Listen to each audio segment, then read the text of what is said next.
अच्छा 9 बजे के बाद भी लोग तुम्हें पीते हुए मिले, यही राक्षस है। ये मिलेंगे आपको, लेकिन हम पीते हुए मिलेंगे नहीं तो पीते हुए गिरेंगे।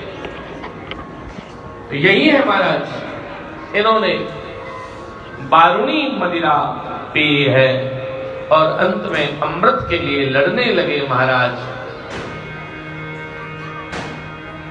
अमृत चाहिए, अमृत चाहिए। देवताओं ने कहा अगर ये अमृत पी जाएंगे तो कैसे काम चलेगा। अरे महाराज बहुत प्यारी कथा है।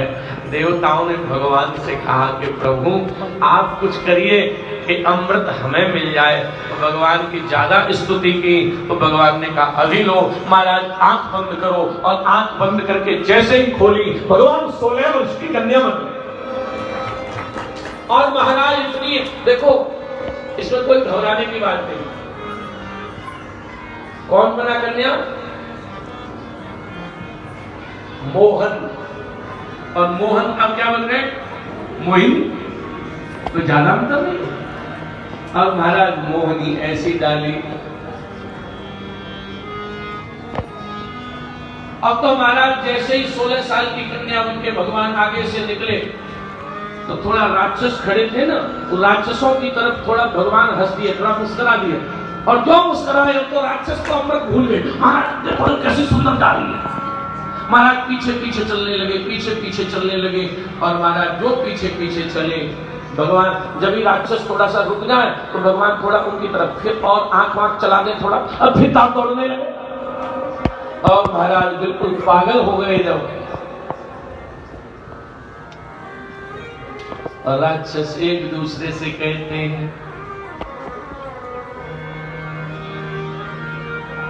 सखीरी बाके बिहारी से हमारी लड़ गई अखियाँ। बाके बिहारी से हमारी लड़ गई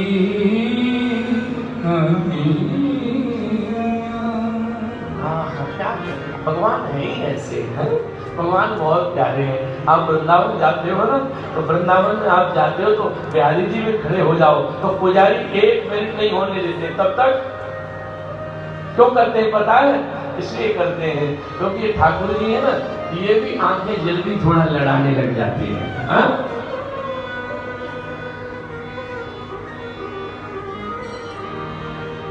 हमने तो लाख समझाई पर निगोरी लड़ गई अखियाँ सखीरी बाके बिहारी से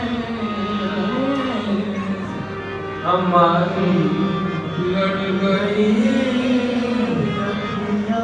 महाराज इन राक्षसों को भगवान ने, अब देखो आज आपको 10-5 मिनट लेट हो जाए तो परेशान मत होना।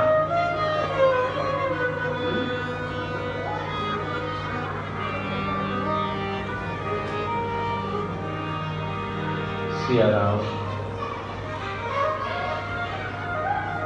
भैया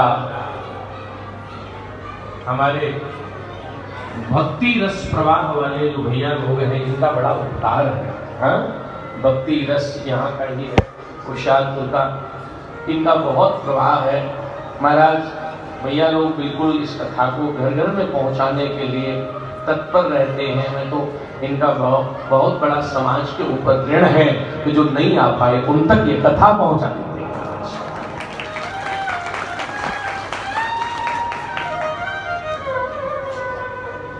सखी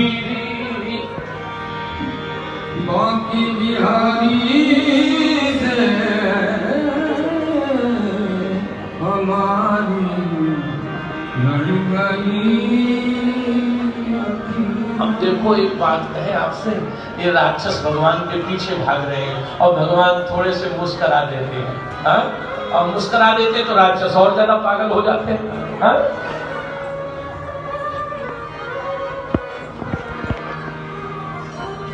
अब क्या हुआ सज्जनों, सुने भगवान बता रहे हैं राजन।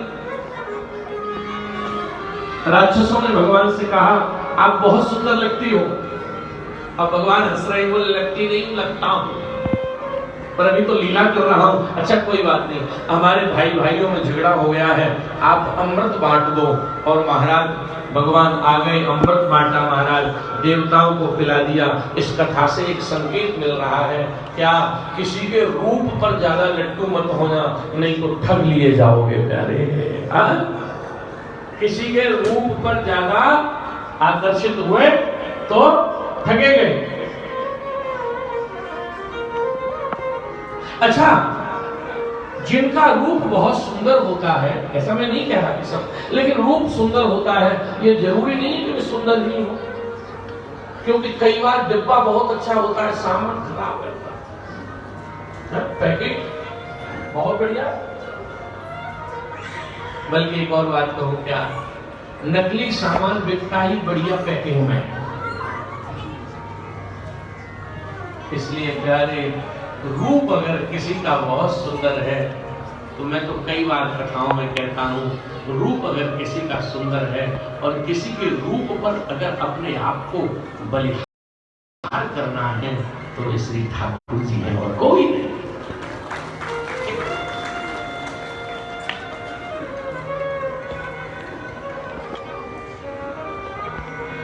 महाराज यहां राक्षसों पर कृपा कर दी। यहाँ राहु आके बैठ गया, महाराज चंद्रमा ने इशारा किया, भगवान ने सिर विक्षेप किया, राहु के दो है। और महाराज यहाँ भगवान अंदर ध्यान भय, लेकिन नारद जी महाराज बड़े गड़बड़ काम करते। क्या, नारद जी ने पीड़ा उठाया और महाराज शंकर जी बैठे थे, शंकर जी के पास बैठी थी माता जी पार्वती। नारद जी ने कहा नारायण नारायण नारायण। भगवान ने कहा क्या हुआ? अरे महाराज आप तो रह गए, पूरा खेल हो गया। क्या हुआ? बोले तुम्हारे भगवान है ना वे बांके बिहारी। बोले हाँ, वे इतनी बढ़िया छोरी बने कर, और सबने देखा नाटक पर तुम नहीं देख पाए। और महाराज शंकर जी तो बहुत पुजारी हैं, शंकर जी ने आवाज दी नंदीश्वर, हाँ तैयार बेटा, हाँ बैठो। महाराज नंदीश्वर के ऊपर शंकर महादेव बैठे, पार्वती जी भी बिठा ली, और महाराज नंदीश्वर उड़े, सीधे पहुंचे महाराज बैकुंठ में। अब नंदीश्वर के गले में जो घंटा है ना, उसमें से ओम ओम की ध्वनि निकलती है। महादेव को जो ओम ओम की ध्वनि सुनी, महाराज मेरे लक्ष्मीपति नारायण भगवान ने लक्ष्मी जी से कहा बैठो बैठो बैठो बाबा। पहले घर में बड़े आते थे ना, तो लोग उठ के खड़े हो जाते थे। महादेव आए, भगवान खड़े हुए, लक्ष्मी जी खड़ी भई। महादेव ने आके कहा कि हमें एक शिकायत। क्या? बोले अब हम जो बात तुमसे कहेंगे वो थोड़ी प्राइवेट है। क्या? बोले आपकी और हमारी दोनों की घरवाली नहीं होनी चाहिए, तब बात होगी।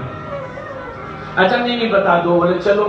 कान में बोले आप एक मोहिनी बने, वो मोहिनी रूप देखना है। अरे महाराज क्या बेकार की बात करते हो, वो तो मन आ गया था तो हम थोड़े बस महाराज दिखा दो। नहीं नहीं नहीं महाराज दिखा दो। नारायण भगवान ने कहा दिखा भी दिया अगर 1% तो तुम मोहित हो जाओगे। बोले हम? बोले हाँ तुम। बोले हमने तो कामदेव को जीता है। और इतना कह के शंकर जी ने जो नेत्र खोले, अब वहां नारायण भगवान नहीं थे, और सामने देखा तो एक 16 साल की मटक मटक की कन्या चल रही है, और शंकर जी की तरफ ऐसे कर देती है। अब तो महादेव तुरंत भागे। अरे सुनो सुनो, बड़ी सुंदर, बहुत सुंदर लग रही हो। अरे आपका रूप क्या है, आप चलती कितनी प्यारी हो, आपके बाल तो देखो, आपके कपोल तो देखो, आपके ओठ तो देखो, आपका क्या सुंदर बदन है। और महाराज शंकर जी भागे, और पार्वती कह रही कि बूढ़े बाबा शर्म करो, शर्म नहीं आ रही मैं साथ में, ये क्या कर रहे हो? शंकर जी बोले तू भाग में जाओ, अब तो इसी के साथ रहना है। अब महाराज केवल 1 फुट का फासला रहता है। शंकर जी दौड़ते हैं, मेरे महादेव भगवान दौड़े आगे, ठाकुर जी दौड़े, और अंत में महाराज महादेव से रुका नहीं गया।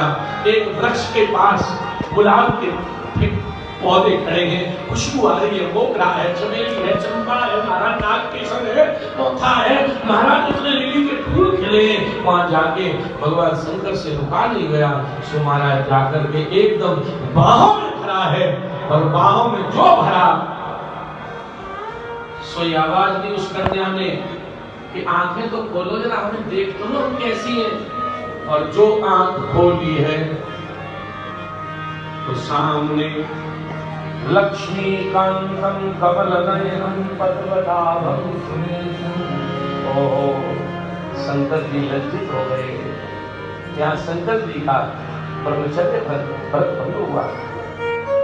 पुराणों में उसकी बहुत कथाएं, कहता रहूंगा तो कहता ही रहूंगा, फिर कृष्ण जन्म नहीं हो पाएगा। तो महाराज यहाँ इस तरह कृपा करी।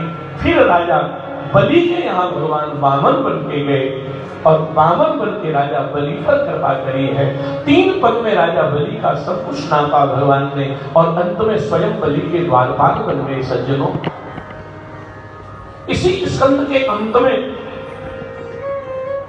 महाराज मत्स्य अवतार की कथा है। सत्यव्रत नाम के मनु के लिए भगवान मत्स्य बने। और अब आइए 9वें स्कंद में चलते हैं। सुखदेव भगवान कह रहे हैं राजन, 9वें स्कंद में सूर्यवंश का वर्णन है। सूर्यवंश में बड़े प्रतापी राजा हुए। बोले कौन कौन? बोले 9वें स्कंद में व्यवस्थित मनु के पुत्र हुए महाराज। इनके शमन ऋषि का वर्णन आया।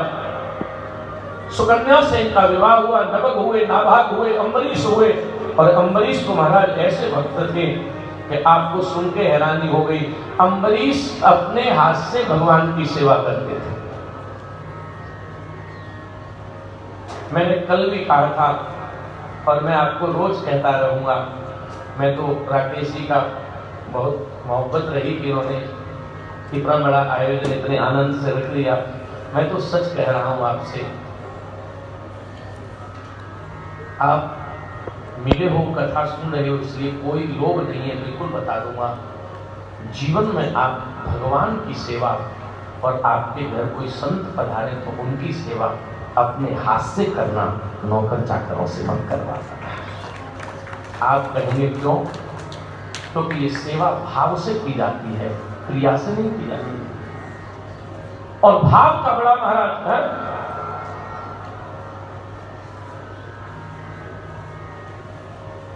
हमारे पंडित जी बहुत प्यारे हैं, कल कह रहे थे हमसे, कहा महाराज ये काम कर लो आप। मैंने कहा दो पंडित जी, ये काम तो करना ही पड़ेगा। मैंने कहा बताओ, इतने प्यारे हैं। हमारे सतीश भैया कह रहे थे महाराज ये ऐसा कर लो आप। मैंने कहा क्या है? बोले 3-4 दिन बग्गा जी के यहाँ रुक गए, अब 3-4 दिन हमारे कमरे में रुक जाओ। मतलब मुझे भी लगा कि कमरा बहुत छोटा है और ब्राह्मण का जिगर बहुत बड़ा है।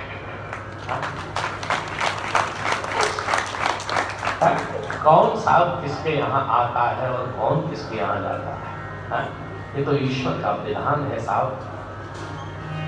किस्मत तेरी खुल गई कुर्बान जा मेहमान पर, खाना वो अपना खा रहा है तेरे दस्तरखान पर। हर आदमी अपने भाग्य का, अपनी किस्मत का पानी भी उससे पीता है। महाराज जी अम्बरीश राजा अपने हाथ से सेवा करते थे। हमारे इसमें जगन्नाथपुरी में कर्माबाई साक्षी गोपाल, कर्माबाई की कथा आपने सुनी है, राजस्थान की थी लेकिन साक्षी गोपाल में महाराज जगन्नाथपुरी में रहती थी। और भगवान के लिए क्या बनाती थी पता है? आप लोग इतने बढ़िया बढ़िया चीजें बनाते हो और फिर मैं कहूंगा तो आप लोग हंसते हो। मैं आज जिनके यहाँ गया भोजन करने, उन्होंने कहा महाराज जी अब एक चीज लाते हैं। मैं घबरा गया, क्या चीज है? मैंने कहा क्या है? बोले चीलड़ा। अब मैं तो आज तक पूरे भारत में चीला सुना था। अब ये लोग क्या लाए? चीलड़ा। मैं तो महाराज पहले तो प्लेट में आया तो मैं कम से कम 1 मिनट पीछे खिसका। कैसा? हाँ महाराज यहाँ के लोग तो बड़े शौकीन है खाने पीने के। बस मैं एक ही निवेदन करता हूँ, खाने पीने के शौकीन रहना, पीने खाने के शौकीन मत हो जाना। खाने पीने में और पीने खाने में अंतर है। महाराज इतने बढ़िया बढ़िया चीजें आप बनाते हो, लेकिन कर्माबाई ठाकुर जी के लिए क्या बनाती थी? हाँ, आइए दो कुछ दिखा दीजिए। कथा जी सुनाएंगे। थाली भर के लाई थी ऊपर की बात की, जीवे माना श्याम धनी जी माँ पे बेटी जान। थाली भर के लाई थी ऊपर की बात की, हमारा श्याम धनी माँ पे बेटी जान। एक बात आपके काम की कह रहा हूँ, क्योंकि हम मुसाफिर रहकर अपने घर जाएंगे। 2 दिन बाद हमारी कथा विश्राम हो जाएगी और हम यहाँ से कथा जिस दिन विश्राम करेंगे अगले दिन मध्य प्रदेश में शुरू करेंगे। रात भर चलना है, लेकिन आपसे निवेदन यही करना है कि भगवान के लिए मौका मिले तो खूब गाया करिए, खूब बजाया करिए और खूब नाचा करिए, क्योंकि ठाकुर को ये तीनों पसंद है। थाली भर के लाई जीवे माला श्याम धनी जी माँ पे बेटी का।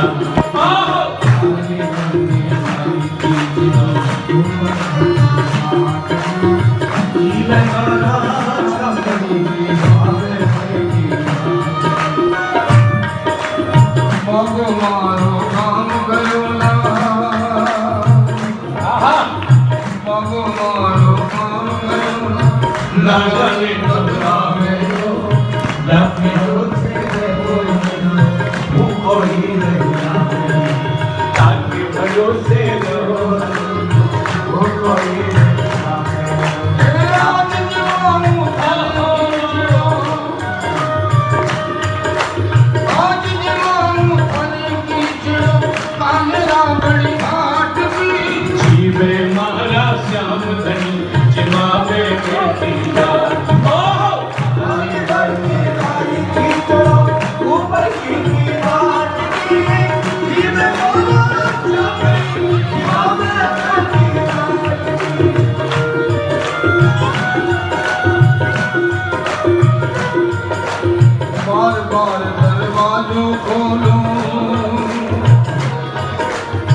बार बार दरवाजों खोलो, बार बार मैं चढ़ती हूँ, कहिया कहिया न तो मोहन करनी करनी हो, कहिया कोने ना तो मोहन करनी करनी।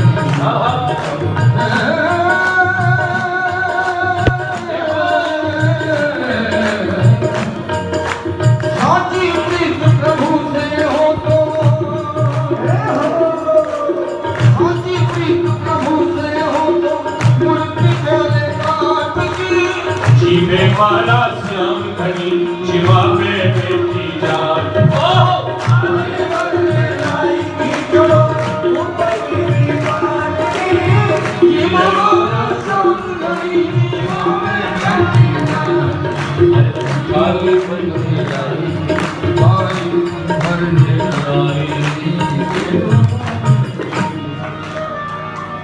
राम जी, अब हम बिना देर किए आपको निवेदन कर दें। हाँ, बिल्कुल बिना देर किए।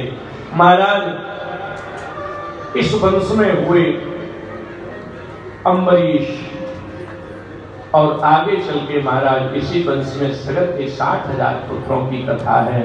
फिर भगीरथ भय महाराज, और महाराज अब कह दिया है इसी वंश में एक राजा हुए अज के हुए दशरथ, और दशरथ के घर श्री मर्यादा पुरुषोत्तम प्रभु राम जी प्रकट भये हैं।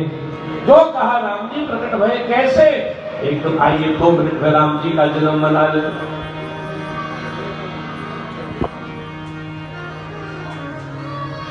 अवधपुरी रघुकुल मणिराऊ, वेद विदिते दशरथ नाम, धर्म धुरंधर गुण ज्ञानी, हृदय भगति मधुर साधुका। महाराज आइए 2 मिनट के लिए आपको अयोध्या ले चलूंगा। मेरा बहुत प्रिय विषय है राम कथा। हमारे जानपुर वाले बड़े सरकार ने भी कई बार दास के द्वारा बड़ी राम कथाओं का आयोजन कराया।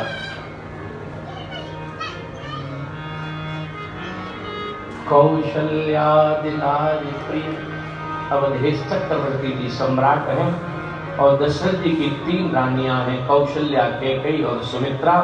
महर्षि वाल्मीकि जी कहते हैं, तुलसी बाबा ने 3 बताई, महर्षि वाल्मीकि कहते हैं 350 रानियां हैं और एक ग्रंथ में 700 रानियों का वर्णन है। मेरे तुलसी बाबा कहते एक बार भूपति मन माही भई गलान मोरे सुत। महाराज के बालक नहीं है, तब गुरु ग्रह तुरंत गयो महिपाला। चरण लाग करि विनय विशाला। गुरु जी ने दिया है, प्रसाद यज्ञ कराया और महाराज यज्ञ करा के रानियां गर्भवती भई हैं। और आइए एक बार प्रेम से गाते हैं, नौमी पे मधुमास पुनीता। नौमी पे मधुमास पुनीता। हे सुखल हरि हरि प्रीता।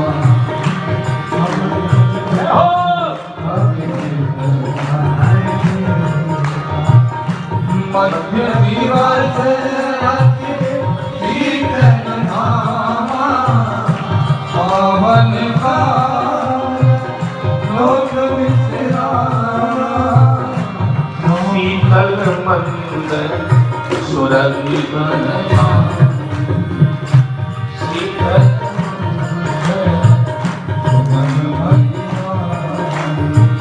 और आइए देखो एक बात तो कह दूं, राम जी का जन्म जिस दिन हुआ उस दिन कौन सा दिन था? मंगलवार था। नौमी भौम पार मधुमासा अवधपुरी चरित प्रकाशा। महाराज आप सब लोग प्रेम से भरे प्रकट कृपाना दीन दयाला।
प्रकट भये रघुरैया अवध पुर पाते पर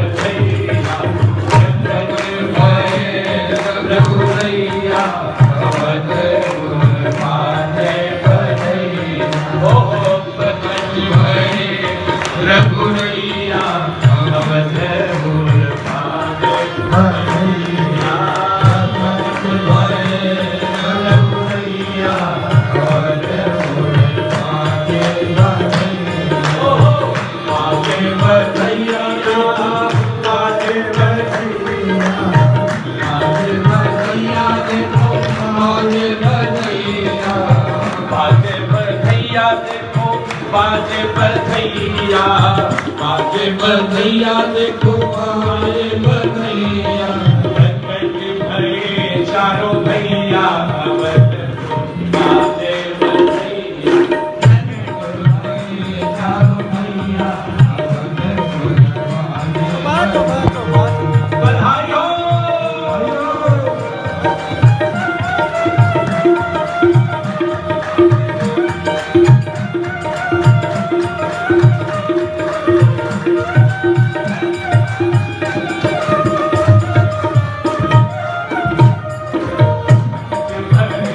चारों भैया अवध बाजे भैया अवध बधाई हो जय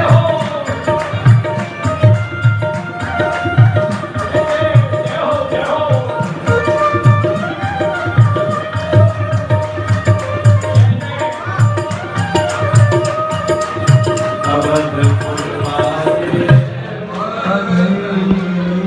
अभी बैठ जाइए तुरंत, क्योंकि अभी तो राम जी आए हैं, तो इसलिए अब आप बिल्कुल सीरियस हो जाइए बिल्कुल। राम जी आए और अब कन्हैया प्रकट होंगे महाराज। भाव और श्रद्धा से आप लोग यथा स्थान बैठ जाए।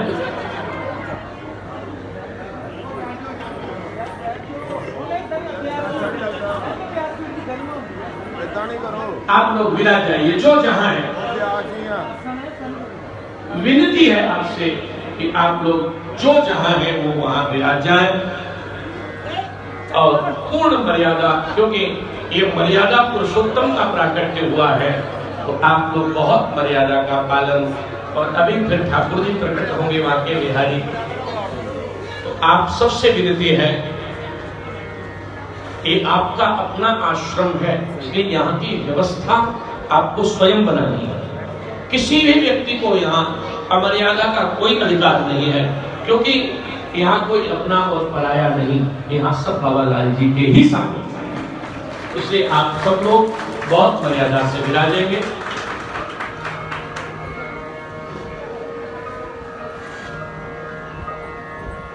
राम जी प्रकट भय और राम जी का मंगल गुणगान कभी अगर आपके शहर में आना हुआ तो राम जी का गुणगान जरूर सुनाएंगे। और उन्होंने चाहा,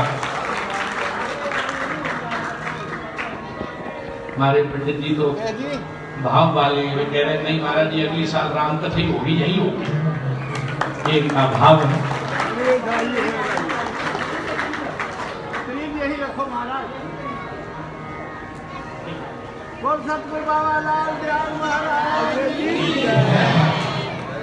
तो महाराज हमारे आचार्य जी, ये हमको राकेश भैया भी भोलेनाथ ही लगते हैं बिल्कुल, ये अपने आनंद में नीचे से नीचे कह रहे महाराज तारीख यही रहेगी, तारीख यही रहेगी। इसी तारीख में मैं ठाकुर जी सीताराम जी महाराज विराजे हैं, उनके चरणों में प्रार्थना है इनका मनोरथ पूरा हो और इस प्रांगण में राम कथा हो जरूर। हम लोग आइए, अब क्योंकि समय की थोड़ी मर्यादा है और सवा 9 बजने वाले हैं। एक तो ये कन्हैया की एक आदत है, ये रात में बड़ी देर से आता है। आपने देखा होगा जन्माष्टमी में भी 12 बजा लेता, मैं 12 नहीं बजाऊंगा, आप डरना मत, लेकिन ये लेट हो ही जाता है और रात में आता है। अयोध्या के संत तो कहते हैं बोले रात में इसलिए आता है, बोले दिन में आ ही नहीं सकता। बोले क्यों? बोले चोर है, चोर तो रात में ही आते हैं। चोर दिन में आ ही नहीं सकते हैं। महाराज सुखदेव भगवान कह रहे हैं, राजन चंद्रवंश का वर्णन किया है।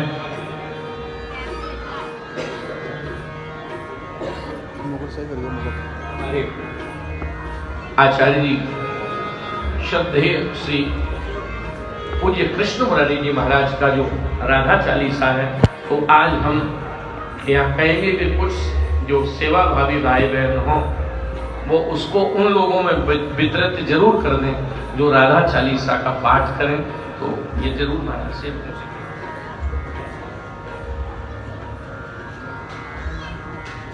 आइए। कथितो वंश विस्तारो भवतां सोमशु। राजन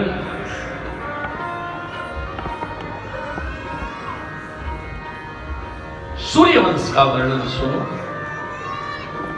बड़े बड़े प्रतापी राजा भये और बुद्ध,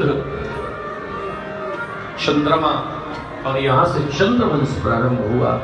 चंद्रवंश में श्री सूरसेन जी महाराज भये, और ये सूरसेन जो भये, इसमें ययाति आदि का बहुत चरित्र है, लेकिन अब समय का अभाव है। तो सूरसेन जो हुए, सूरसेन के बेटा हुए श्री वसुदेव जी, जो हमारे आगरा के बहुत पास में बटेश्वर नाथ है, वहां के राजा थे। इस बार श्रावण मास में एक दिव्य राम कथा श्री बटेश्वर नाथ जी महाराज भी सुनेंगे इस दास के द्वारा।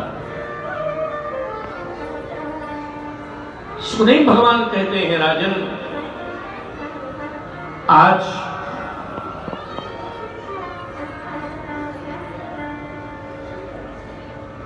वसुदेव गृहे साक्षात पुरुष परमं। वसुदेव गृहे साक्षात भगवान पुरुष परमं। जनस्येतनया सर्वतो सुरस्त्रिय। वसुदेव के घर साक्षात प्रभु आए।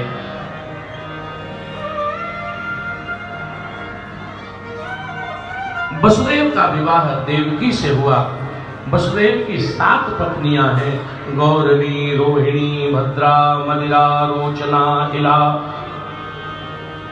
देवकी प्रमुख आसन पत्नियां आनंद दुंदुवे। महाराज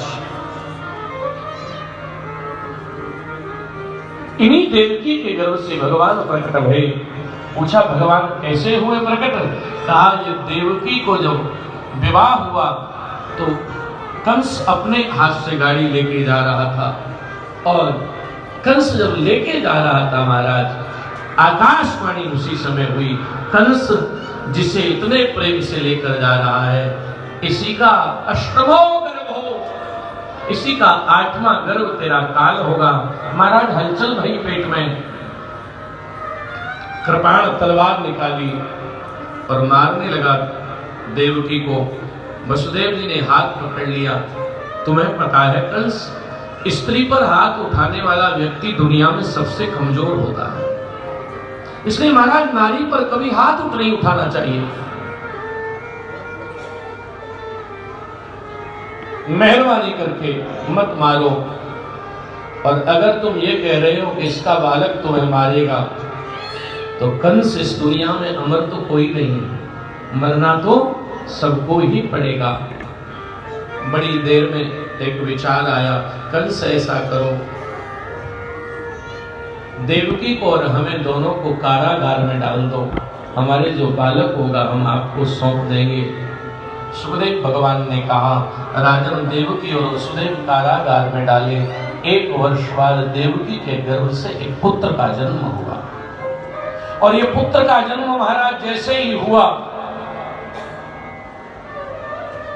इस पुत्र को लेकर वसुदेव जी कंस की सभा में आए। कहा ये पुत्र है, मार दो। कंस कहता है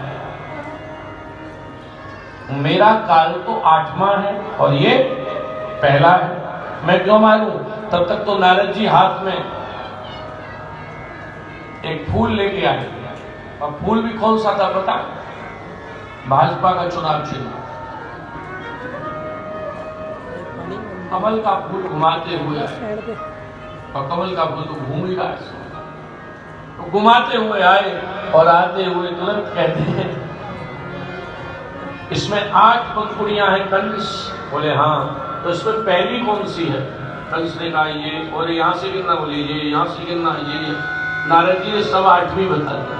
क्यों पूछा नारद जी से, ऐसा क्यों किया? नारद जी कहते हैं इस दुष्ट का पाप का घड़ा जल्दी भर जाएगा, तो ये जल्दी मृत्यु को प्राप्त होगा। मारा कंस ने ये बालक मार दिया। ऐसे ऐसे करके कंस ने 6 बालक मारे हैं। 7वीं बार देवकी गर्भवती भई है, और देवकी गर्भवती भई महाराज 7वीं बार। तो 7वीं बार देवकी के गर्भ में कौन आए? भगवान शेषनाग, दाऊ दादा। भगवान ने योग माया से